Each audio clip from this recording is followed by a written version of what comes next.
Hey yo everyone! We're less than a month out before we finally get a deep dive into the Switch 2 and what we can all expect with it.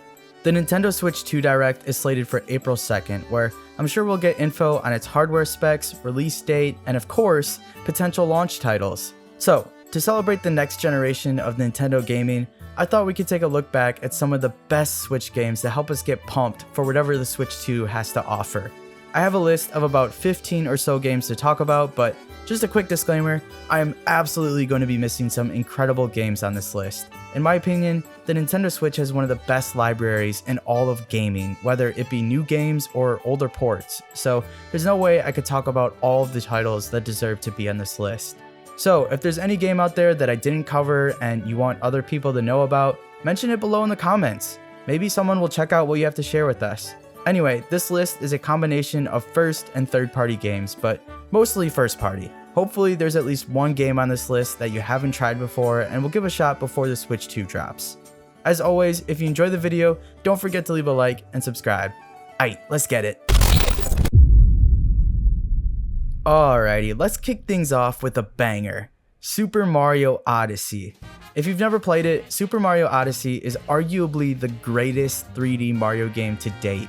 Absolutely incredible platforming, innovative gameplay, a plethora of content, and honestly, just a good old-fashioned game that will make you smile with delight. A 2017 Game of the Year nominee, Odyssey feels like the combination of Super Mario 64 and Super Mario Galaxy. You get to explore a ton of unique worlds that really push the envelope on what exactly a 3D Mario game is. Not to mention the introduction of Cappy, Mario's new sidekick. His ability allows Mario to transform into other characters or monsters or random objects. It's so cool.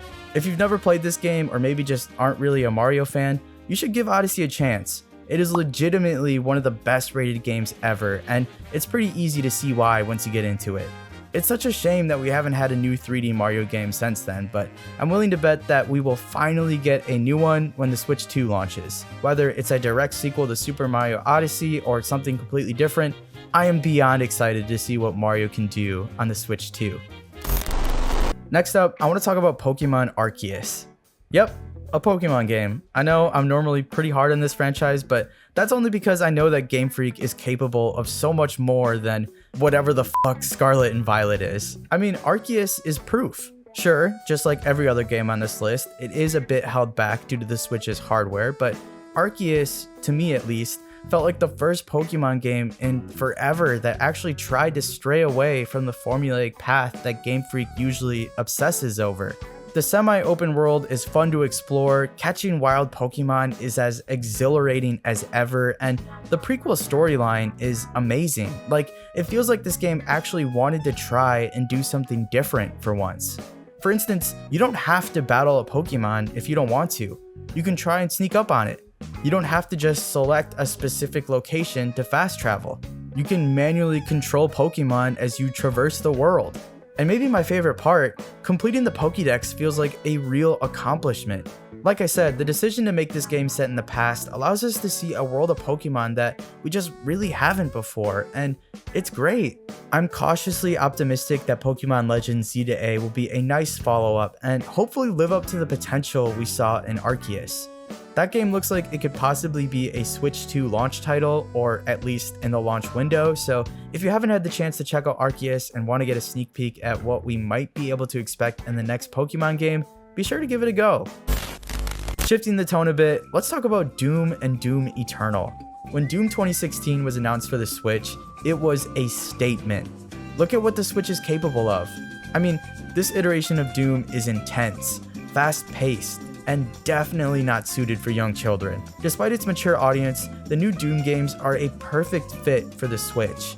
I don't know how the devs at Panic Button were able to port this game over, and honestly, maybe I shouldn't.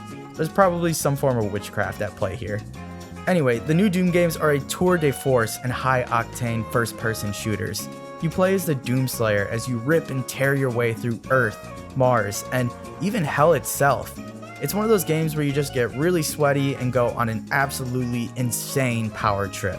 One of the best games out there if you're looking to just feel like a super overpowered badass, in my opinion. But don't get me wrong, these games are no cakewalk, and some of the DLC is especially difficult. These two games are a great example of what an impressive Switch port looks like, and maybe even a glimpse into what we can expect with the Switch 2.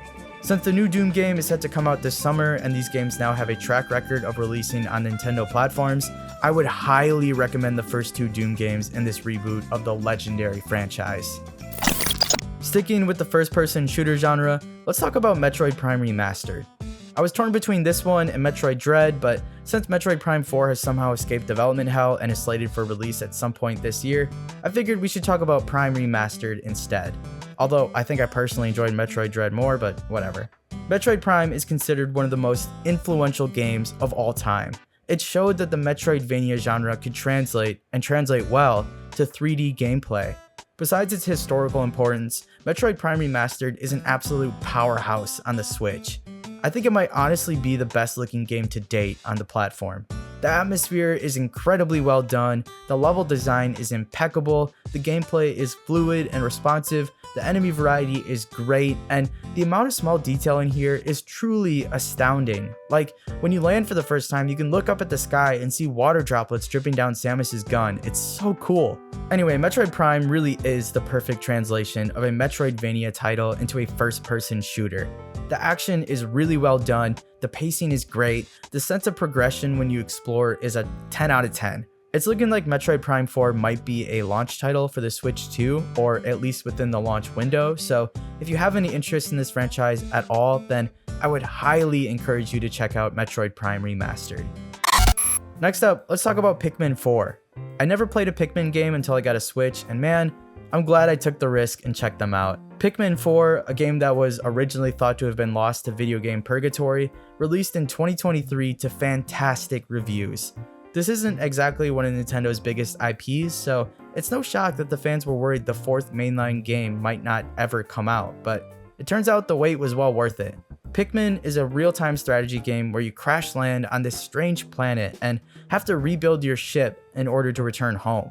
Along your journey, you find these weird little plant things called Pikmin. These Pikmin each have their own unique looks and abilities, and they also just willingly enslave themselves to you for some reason.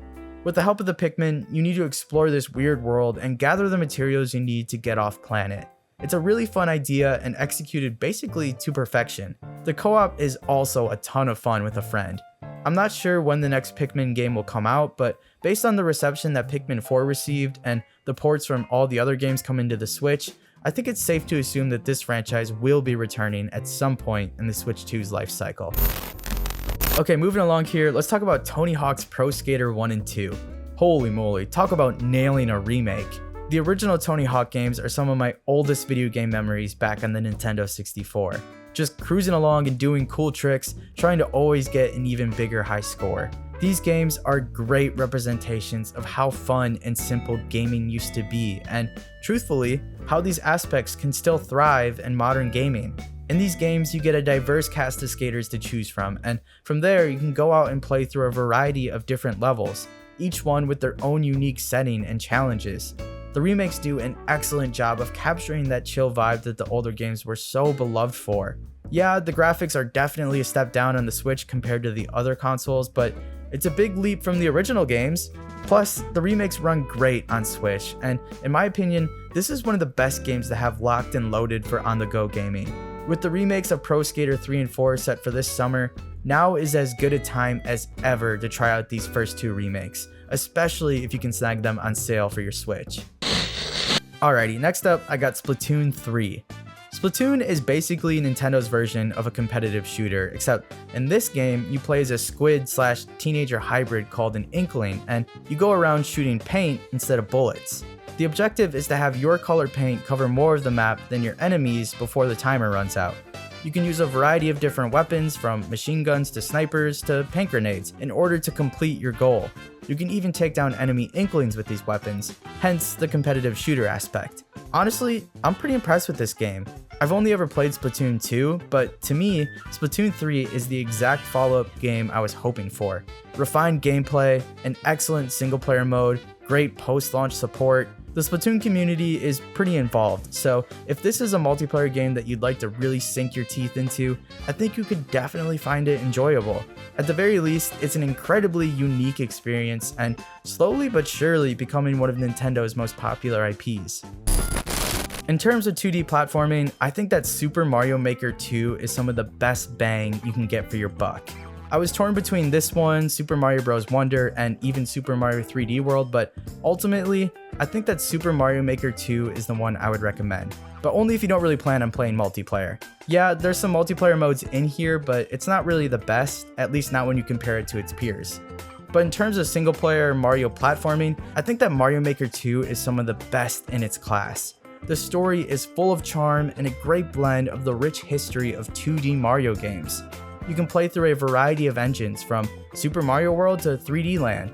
Plus, you can even go and create your own custom levels and submit them online for other people to play. That's gotta be one of the best parts. Because this is a game that features user-generated levels, there's basically endless content in here. Seriously, there are a ton of downright incredible levels, each one with their own unique theme or gameplay twist. I am desperately hoping that we can get a Super Mario Maker 3 that expands on what Mario Maker 2 did. Plus, with the mouse control feature that was teased in the Switch 2 reveal, creating levels should be a lot more intuitive than ever before.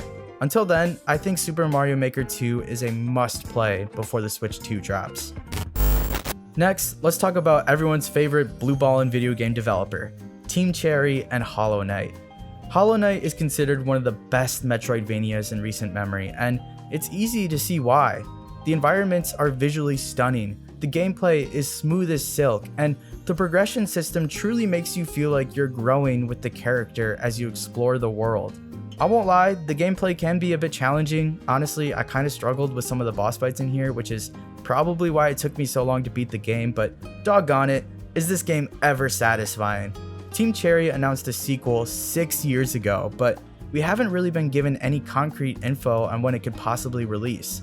If you ask the Silksong truthers, it could drop any day now, or at least that's what they've been mentioning in the comments of every Nintendo Direct for the last half decade. Until this highly anticipated sequel comes out, I would strongly recommend Hollow Knight on the Switch. It's a great fit for the console, and who knows, maybe you'll be brainwashed into joining the Silksong cult as well.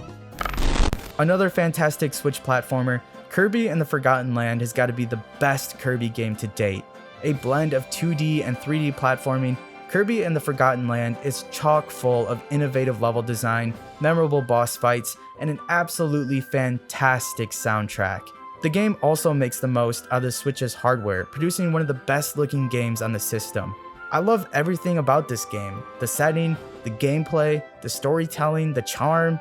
It fills my heart with joy to see one of Nintendo's classic mascots get the love it deserves. If you're looking for a relaxed, good time on your Switch while still being thrown the occasional gameplay curveball, I'd definitely recommend Kirby and the Forgotten Land.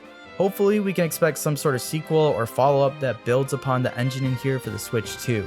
In the meantime, this iteration of Kirby is one that is hard to forget. One of the best horror games of all time, Alien Isolation is a mind-blowing experience on the Switch. I'm not kidding here, even Digital Foundry themselves have sang their praises about Feral Interactive's Switch port. The option to go handheld makes for some pretty unique gameplay experiences, and the fact that the game is basically a 10 out of 10 anyway is just the cherry on top. If you haven't played it, Alien Isolation is considered one of the most groundbreaking modern horror games. The alien is fitted with this incredibly reactive AI tech that basically follows the player around, constantly stalking you as you try to survive and find a way out. It's one of those games where you're kinda helpless and have to avoid the unkillable monster that is always lurking around the corner. The game has an immersive atmosphere, challenging gameplay, a deep respect for the source material, and of course, downright terrifying moments. To me, Alien Isolation highlights how deep the variety of games are on the Switch, and hopefully is just a sneak peek at what we can expect for its successor. I cannot wait to see how this genre expands on the Switch 2. Next up, let's talk about Animal Crossing New Horizons. I mean, what can I say? I obviously have an affinity for this game, but I'm clearly not the only one. Despite Animal Crossing being a historically niche Nintendo IP in the past, New Horizons is one of the best-selling games ever on the Switch. This cozy social sim came out right when COVID hit, and it honestly changed the franchise forever. Since no one could go out and do stuff, Animal Crossing became a massive hit, essentially overnight.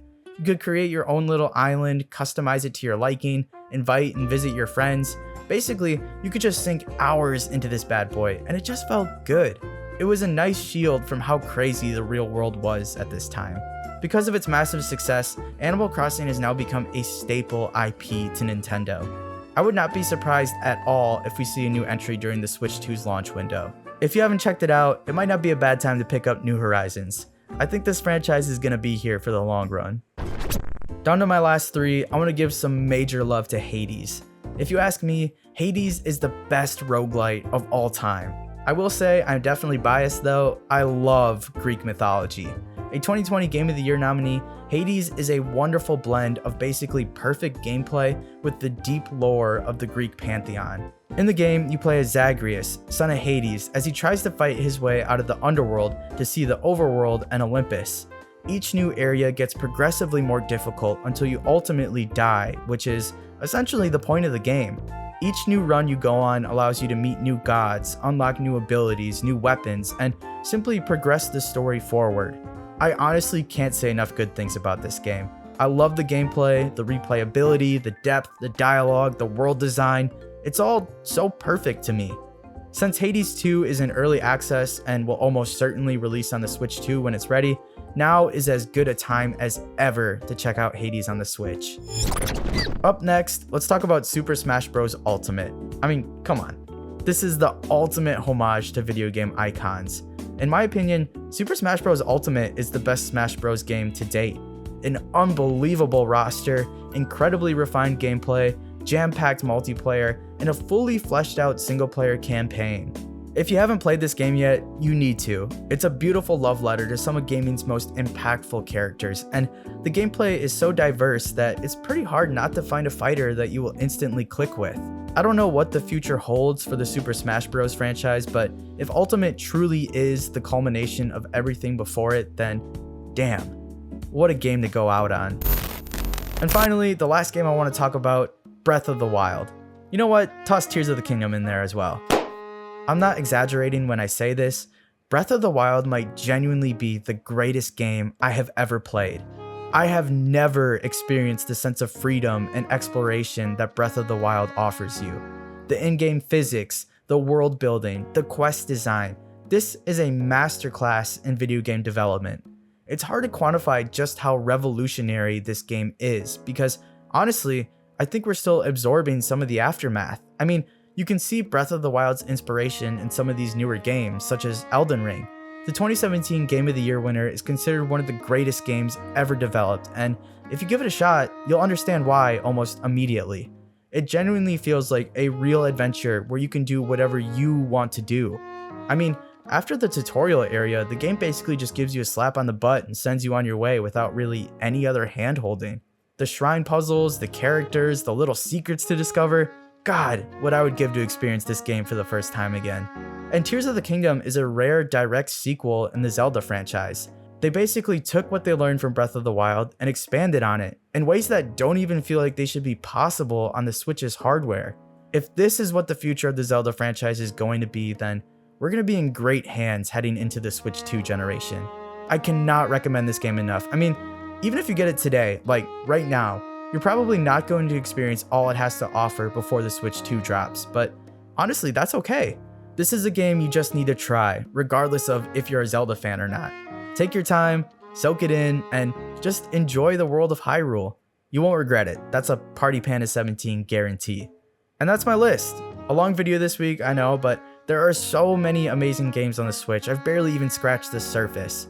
I haven't even mentioned all the other Mario games, or the other Zelda games, or the Pokemon remakes, or Fire Emblem, Bayonetta, Dredge, Dead Cells, Stardew Valley, Xenoblade, Shin Megami Tensei 5, Red Dead Redemption, Persona, the Borderlands collection, Bioshock, Skyrim, The Witcher 3. It truly is baffling to see how many great games were able to squeeze their way onto Nintendo's little hybrid. It has me incredibly excited for the future of Nintendo gaming and where the Switch 2 could possibly take us. In the meantime, I would love to hear what you guys think. What do you think of my list? What games would you add to it? I would love to see your recommendations down below in the comments. Are there any games in particular that you hope to see on the Switch 2? Any ports that would really knock your socks off if they somehow manage to make it work on the next Switch? Let me know down below. If you enjoyed the video, don't forget to leave a like and subscribe. It, of course, means a lot. I appreciate you guys as always, and I will catch you in the next one.